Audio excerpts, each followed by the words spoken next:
ಎಲ್ಲರಿಗೂ ನಮಸ್ಕಾರ ಮಕ್ಕಳೇ. ನಾವು ಇಂದಿನ ಕನ್ನಡ ತರಗತಿಗೆ ನಿಮ್ಮೆಲ್ಲರಿಗೂ ಸ್ವಾಗತ. ನಾವು ನಿನ್ನೆಯ ದಿನ ಏನು ಮಾಡಿದ್ವಿ, 8ನೇ ತರಗತಿಯ ಬಹುಮಾನ ಅನ್ನುವಂತಹ ಒಂದು ಪದ್ಯ ಭಾಗವನ್ನು, ಕವಿ ಪರಿಚಯವನ್ನು, ಪದಗಳ ಅರ್ಥವನ್ನು ಎಲ್ಲವನ್ನು ನೋಡ್ಕೊಂಡಿದ್ವಿ. ಇವತ್ತೇನು ಮಾಡೋಣ, ಸಂಕ್ಷಿಪ್ತವಾಗಿ ಇನ್ನೊಂದು ಸಲ ಕವಿ ಪರಿಚಯವನ್ನು ನೋಡಿಕೊಂಡು ಪದಗಳ ಅರ್ಥವನ್ನು ಸ್ವಲ್ಪ ನೋಡಿಕೊಂಡು ಮುಂದೆ ಪ್ರಶ್ನೋತ್ತರಗಳನ್ನು ಚರ್ಚೆ ಮಾಡೋಣ. ಬನ್ನಿ. ನಿನ್ನೆ ದಿನ ಬಹುಮಾನ ಅನ್ನುವಂತಹ ಪದ್ಯ ಭಾಗ ಹೇಗಿತ್ತು ಮಕ್ಕಳೇ? ಚೆನ್ನಾಗಿತ್ತಲ್ವಾ? ಕುವೆಂಪು ಅವರು ಕೋಗಿಲೆಯ ಧ್ವನಿ ಬಗ್ಗೆ, ಆ ವ್ಯಕ್ತಿ ಕೋಗಿಲೆಗೆ ಏನು ಹೇಳ್ತಾನೆ ಅನ್ನೋದ್ರ ಬಗ್ಗೆ ಎಲ್ಲವನ್ನು ತುಂಬ ಅರ್ಥಗರ್ಭಿತವಾಗಿ ಈ ಪದ್ಯ ಭಾಗದಲ್ಲಿ ಹೇಳಿದರು. ಅದನ್ನೆಲ್ಲ ನಾವೇನು ಮಾಡಿದ್ವಿ, ಆ ಪಾಠವನ್ನು ಅಭ್ಯಾಸವನ್ನು ಮಾಡಿ ಕೋಗಿಲೆಯ ಧ್ವನಿ ಹೇಗೆ ಕೂಗುತ್ತದೆ ಎಂಬುದನ್ನು ಅನುಕರಣೆ ಕೂಡ ಮಾಡಿದ್ವಿ. ಬನ್ನಿ ಮಕ್ಕಳ, ಪ್ರಾರಂಭ ಮಾಡೋಣ. ತರಗತಿ 8ನೇ ತರಗತಿ, ವಿಷಯ ಕನ್ನಡ, ಪದ್ಯ ಭಾಗ ಬಹುಮಾನ, ಕೃತಿಕಾರರ ಪರಿಚಯ. ಕುವೆಂಪು ಅವರ ಕಾಲಮಾನ ನೋಡಿ, 1904 ಡಿಸೆಂಬರ್ 29ರಿಂದ 1994 ನವೆಂಬರ್ 11. ಕನ್ನಡದಲ್ಲಿ ಬರೆದ ರಾಷ್ಟ್ರಕವಿ. ಹುಟ್ಟಿದ್ದು ಶಿವಮೊಗ್ಗ ಜಿಲ್ಲೆಯ ಕುಪ್ಪಳ್ಳಿಯಲ್ಲಿ. ಮೈಸೂರು ವಿಶ್ವವಿದ್ಯಾನಿಲಯದಲ್ಲಿ ಸ್ನಾತಕೋತ್ತರ ಪದವಿ ಪಡೆದು ನಂತರ ಅಲ್ಲೇ ಪ್ರಾಧ್ಯಾಪಕರಾಗಿ, ಕುಲಪತಿಗಳಾಗಿ ಕೆಲಸ ಮಾಡಿದರು. ಸಣ್ಣ ಕತೆ, ಕವಿತೆ, ಕಾದಂಬರಿ, ನಾಟಕ, ವಿಮರ್ಶೆ, ಮೀಮಾಂಸೆ, ಜೀವನ ಚರಿತ್ರೆ ಮುಂತಾದ ಹಲವು ಪ್ರಕಾರಗಳಲ್ಲಿ ಕೃಷಿ ಮಾಡಿರುವ ಕುವೆಂಪು ಅವರು ತಾವು ಬರೆದ ಶ್ರೀರಾಮಾಯಣ ದರ್ಶನ ಮಹಾಕಾವ್ಯಕ್ಕೆ ಜ್ಞಾನಪೀಠ ಪ್ರಶಸ್ತಿಯನ್ನು ಪಡೆದರು. ಕೊಳಲು ಇವರ ಮೊದಲ ಕವನ ಸಂಕಲನ.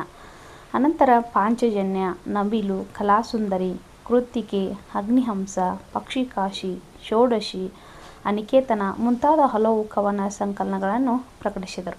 ಕಾನೂರು ಸುಬ್ಬಮ್ಮ ಹೆಗ್ಗಡತಿ ಮತ್ತು ಮಲೆಗಳಲ್ಲಿ ಮದುಮಗಳು ಇವರ 2 ಬೃಹತ್ ಕಾದಂಬರಿಗಳು. ಕರ್ನಾಟಕ ರತ್ನ, ಪಂಪ ಪ್ರಶಸ್ತಿ, ಕೇಂದ್ರ ಸಾಹಿತ್ಯ ಅಕಾಡೆಮಿ ಪ್ರಶಸ್ತಿ, ಪದ್ಮಭೂಷಣ, ಪದ್ಮವಿಭೂಷಣ ಮುಂತಾದ ಹಲವು ಪ್ರಶಸ್ತಿಗಳು ಸಂದಿವೆ. ಇವರು ಕನ್ನಡದ 2ನೆಯ ರಾಷ್ಟ್ರಕವಿಗಳು. ಮೊದಲನೆಯವರು ಮಂಜೇಶ್ವರ ಗೋವಿಂದ ಪೈಗಳು. ಪ್ರಸ್ತುತ ಕವಿತೆಯನ್ನು ಕುವೆಂಪು ಅವರ ನವಿಲು ಕವನ ಸಂಕಲನದಿಂದ ತೆಗೆದುಕೊಳ್ಳಲಾಗಿದೆ. ಪ್ರಶ್ನೆಗಳನ್ನು ನೋಡಿ. ಕೊಟ್ಟಿರುವ ಪ್ರಶ್ನೆಗಳಿಗೆ ಒಂದು ವಾಕ್ಯದಲ್ಲಿ ಉತ್ತರಿಸಿ. ಮೊದಲನೇ ಪ್ರಶ್ನೆ, ಜಗತ್ತು ಜುಮ್ಮೆಂದಿದ್ದು ಯಾವ ಧ್ವನಿಗೆ? ಕುಹು ಕುಹು ಎಂಬ ಕೋಗಿಲೆಯ ಧ್ವನಿಗೆ ಜಗತ್ತು ಜುಮ್ಮೆಂದಿತು. ಕೋಗಿಲೆ ಕೂಗನ್ನು ಯಾವುದು ಮಾರ್ದನಿಸಿತು? ಉತ್ತರ, ಕೋಗಿಲೆ ಕೂಗನ್ನು ನೀರವ ಪರ್ವತ ಕಾನನ ಶ್ರೇಣಿಯು ಮಾರ್ದನಿಸಿತು. ಗಾನವನ್ನು ಕೇಳಿದ ನೀಲಾಕಾಶ ಏನು ಮಾಡಿತು? ಗಾನವನ್ನು ಕೇಳಿದ ನೀಲಾಕಾಶ ಸುಮ್ಮನೆ ಮಾತನಾಡದೆ ಬಣ್ಣಿಸುತ್ತಿತ್ತು. 4ನೇ ಪ್ರಶ್ನೆ, ಕಣಿವೆಯಲ್ಲಿದ್ದ ಸರೋವರ ಕೋಗಿಲೆ ಗಾನಕ್ಕೆ ಹೇಗೆ ಪ್ರತಿಕ್ರಿಯೆ ಕೊಟ್ಟಿತು? ಉತ್ತರ, ಕಣಿವೆಯಲ್ಲಿದ್ದ ಸರೋವರ ಕೋಗಿಲೆಯ ಗಾನ ಕೇಳುತ್ತಾ ತನ್ನ ತೆರೆಗಳಿಂದ ಚಪ್ಪಾಳೆ ತಟ್ಟಿತು. 5ನೇ ಪ್ರಶ್ನೆ, ಕೋಗಿಲೆಯ ಕೂಗನ್ನು ಆಲಿಸಿದ ಮನುಷ್ಯ ಏನೆಂದು ಹೇಳಿದನು? ಉತ್ತರ, ಕೋಗಿಲೆಯ ಕೂಗನ್ನು ಆಲಿಸಿದ ಮನುಷ್ಯನು ಓ ಕೋಗಿಲೆಯೇ, ಬಲು ಚೆಲುವಿದೆ ನಿನ್ನೀ ಗಾನ, ಇಂಗ್ಲಿಷಿಗೆ ತರ್ಜುಮೆ ಮಾಡಿದರೆ ನೊಬೆಲ್ ಬಹುಮಾನ ದೊರೆಯುವುದು ಎಂದು ಹೇಳಿದನು. 6ನೇ ಪ್ರಶ್ನೆ, ಮನುಷ್ಯನ ಮಾತಿಗೆ ಕೋಗಿಲೆ ಕೊಟ್ಟ ಉತ್ತರವೇನು? ಮನುಷ್ಯನ ಮಾತಿಗೆ ಕೋಗಿಲೆಯು ಪ್ರತಿಕ್ರಿಯೆ ನೀಡಿದೆ. ತನ್ನ ಪಾಡಿಗೆ ತಾನು ಕುಹು ಕುಹು ಎಂಬ ಉತ್ತರ ನೀಡಿತು. ಕೊಟ್ಟಿರುವ ಪ್ರಶ್ನೆಗಳಿಗೆ 2-3 ವಾಕ್ಯಗಳಲ್ಲಿ ಉತ್ತರಿಸಿರಿ. ಮೊದಲನೇ ಪ್ರಶ್ನೆ ಮಕ್ಕಳೇ, ಕೋಗಿಲೆಯ ಗಾನಕ್ಕೆ ಪ್ರಕೃತಿಯು ಹೇಗೆ ಸ್ಪಂದಿಸಿತು? ಉತ್ತರ, ಕೋಗಿಲೆಯು ಕುಹು ಕುಹು ಎಂಬ ಕೋಕಿಲವಾಣಿಯನ್ನು ಕೇಳಿ ರೋಮಾಂಚನಗೊಂಡು ಜಗ ಜುಮ್ಮೆಂದಿತು. ನೀರವ ಪರ್ವತ ಕಾನನ ಶ್ರೇಣಿ ಮರುಧ್ವನಿ ಮಾಡಿತು.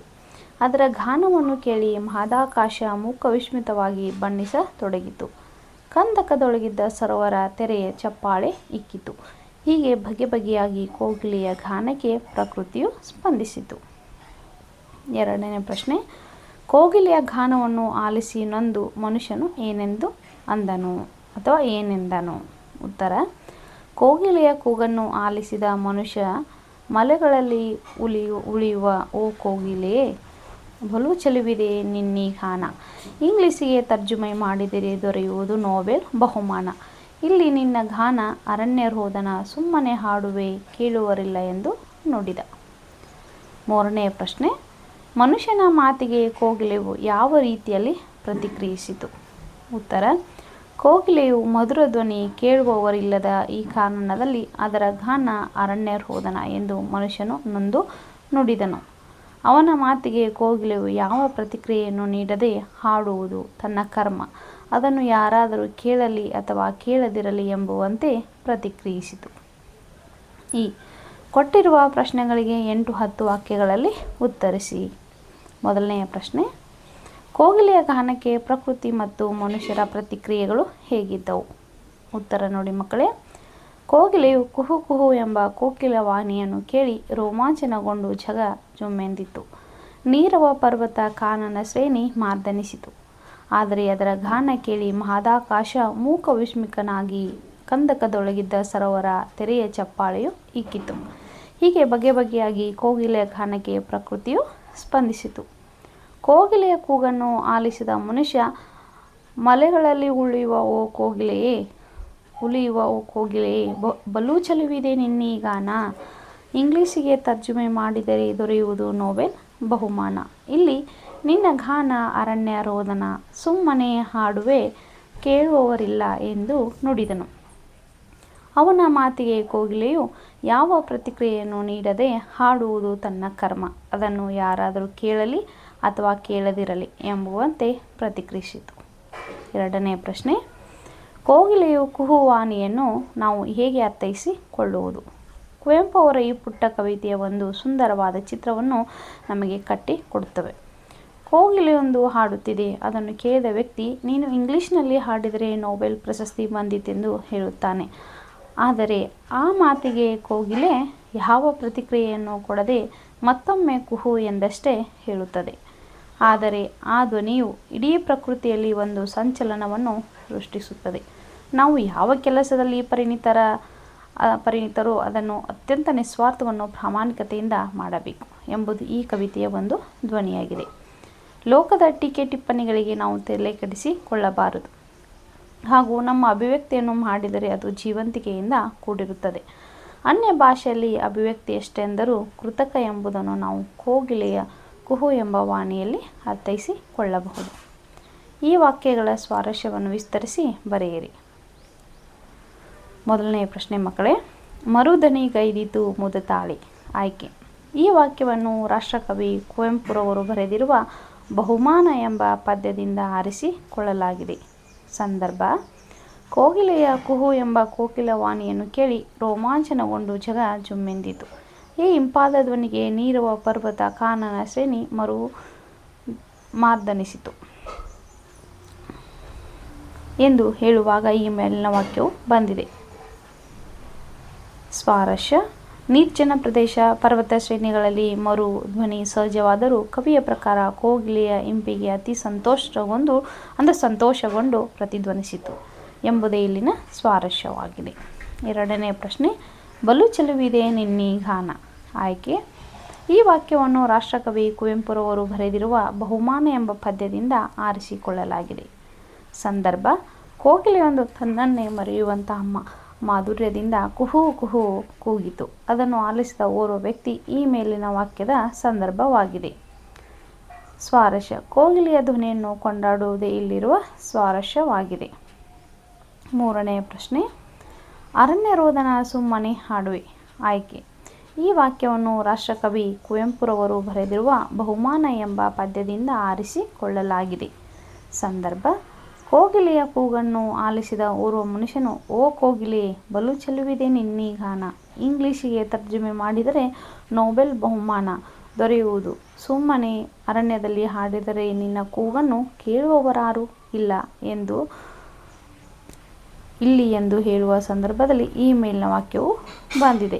ಸ್ವಾರಸ್ಯ: ಕೋಗಿಲೆಯ ಧ್ವನಿಯನ್ನು ಹೇಳುವವರು ಯಾರು? ಅರಣ್ಯದಲ್ಲಿ ಇರದಿದ್ದರೂ ಕೋಗಿಲೆ ಹಾಡುತ್ತದೆ. ಇಲ್ಲಿ ಅರಣ್ಯದಲ್ಲಿ ಇರದಿದ್ದರೂ ಕೋಗಿಲೆ ಹಾಡುತ್ತದೆ. ಮತ್ತೊಂದು ಸಲ ಬಂದಿದೆ ಮಕ್ಕಳೇ ಅದು. ಇಲ್ಲಿ ಮನುಷ್ಯ ಕೋಗಿಲೆಗೆ ಪ್ರಶ್ನಿಸುವುದೇ ಇಲ್ಲಿನ ಸ್ವಾರಸ್ಯಮಯವಾಗಿದೆ. ನಾಲ್ಕನೆಯ ಪ್ರಶ್ನೆ: ತಲ್ಲಣಿಸಿತು ಜಗ ಜುಮ್ಮೆಂದಿತು. ಆಯ್ಕೆ: ಈ ವಾಕ್ಯವನ್ನು ರಾಷ್ಟ್ರಕವಿ ಕುವೆಂಪುರವರು ಬರೆದಿರುವ ಬಹುಮಾನ ಎಂಬ ಪದ್ಯದಿಂದ ಆರಿಸಿಕೊಳ್ಳಲಾಗಿದೆ. ಸಂದರ್ಭ: ಮನುಷ್ಯನು ಕೋಗಿಲೆಯನ್ನು ಕುರಿತು ನಿನ್ನೀ ಗಾನ ಅರಣ್ಯ ರೋದನ ಕೇಳುವವರು ಯಾರೂ ಇಲ್ಲ ಎಂದಾಗ ಕೋಗಿಲೆಯು ಯಾವ ಪ್ರತಿಕ್ರಿಯೆಯನ್ನು ನೀಡದೆ ಕುಹೂ ಎಂದಷ್ಟೇ ಹೇಳುತ್ತದೆ. ಆಗ ಈ ಕೋಗಿಲೆಯು ಧ್ವನಿಗೆ ಪ್ರಕೃತಿಯಲ್ಲಿ ಸಂಚಲನ ಉಂಟಾಯಿತು ಎಂದು ಹೇಳುವ ಸಂದರ್ಭದಲ್ಲಿ ಈ ವಾಕ್ಯವು ಬಂದಿದೆ. ಸ್ವಾರಸ್ಯ: ನಾವು ಯಾವ ಕೆಲಸದಲ್ಲಿ ಪರಿಣಿತರೋ ಅದನ್ನು ಅತ್ಯಂತ ನಿಸ್ವಾರ್ಥದಿಂದ ಪ್ರಾಮಾಣಿಕತೆಯಿಂದ ಮಾಡಬೇಕು. ಲೋಕದ ಟೀಕೆ ಟಿಪ್ಪಣಿಗಳಿಗೆ ನಾವು ತಲೆ ಕೆಡಿಸಿಕೊಳ್ಳಬಾರದು ಎಂಬುದೇ ಇಲ್ಲಿನ ಸ್ವಾರಸ್ಯವಾಗಿದೆ. ಕೊನೆಯದಾಗಿ ನೋಡಿ ಮಕ್ಕಳೇ, ಹೊಂದಿಸಿ ಬರೆಯಿರಿ. ಮೊದಲನೆಯದು, ಪರ್ವತ ಬಣ್ಣಿಸುತ್ತಿತ್ತು, ಸರೋವರ ಕೂಗುತ್ತಲಿತ್ತು, ವ್ಯಕ್ತಿ ಕೈಪರೆ ಇಕ್ಕಿತು, ಮಹಾಂಬರ ಮಾರ್ದನಿಸುತ್ತಿತ್ತು, ಕೋಗಿಲೆ ಆಲಿಸುತ್ತಿದ್ದ. ನೋಡಿ, ಇವು 5 ಹೊಂದಿಸಿ ಬರೆಯಿರಿದವ. ಇದಕ್ಕೆ ಉತ್ತರವನ್ನು ನೋಡೋಣ ಬನ್ನಿ. ಪರ್ವತ ಅಂದ್ರೆ ಮಾರ್ದನಿಸುತ್ತಿತ್ತು, ಸರೋವರ ಕೈಪರೆ ಇಕ್ಕಿತ್ತು, ವ್ಯಕ್ತಿ ಆಲಿಸುತ್ತಿದ್ದ, ಮಹಾಂಬರ ಬಣ್ಣಿಸುತ್ತಿತ್ತು, ಕೋಗಿಲೆ ಕೂಗುತ್ತಲಿತ್ತು. ಮಕ್ಕಳೇ, ಇಂದಿನ ತರಗತಿಯಲ್ಲಿ ನಾವು ಕುವೆಂಪುರವರ ಬಹುಮಾನ ಎಂಬ ಪದ್ಯ ಭಾಗದ ಪ್ರಶ್ನೋತ್ತರಗಳನ್ನು ಇಂದಿನ ತರಗತಿಯಲ್ಲಿ ಚರ್ಚೆ ಮಾಡಿದ್ವಿ. ನಿನ್ನೆ ದಿನ ಕವಿ ಪರಿಚಯವನ್ನು, ಪದಗಳ ಅರ್ಥವನ್ನು, ಪದ್ಯದ ಸಾರಾಂಶವನ್ನು ತಿಳ್ಕೊಂಡಿದ್ವಿ. ಅದರ ಪ್ರಕಾರ ನಾವು ಇನ್ನೊಂದು ಸಲ ಕವಿ ಪರಿಚಯವನ್ನು ನೋಡ್ಕೊಂಡು ಏನು ಮಾಡಿದ್ವಿ, ಪ್ರಶ್ನೋತ್ತರಗಳನ್ನ ಚರ್ಚೆಯನ್ನು ಮಾಡಿದ್ವಿ. ನಾಳಿನ ತರಗತಿಯಲ್ಲಿ ಮುಂದಿನ ಪಾಠವನ್ನು ಅಧ್ಯಯನ ಮಾಡೋಣ. ಎಲ್ಲರಿಗೂ ನಮಸ್ಕಾರ.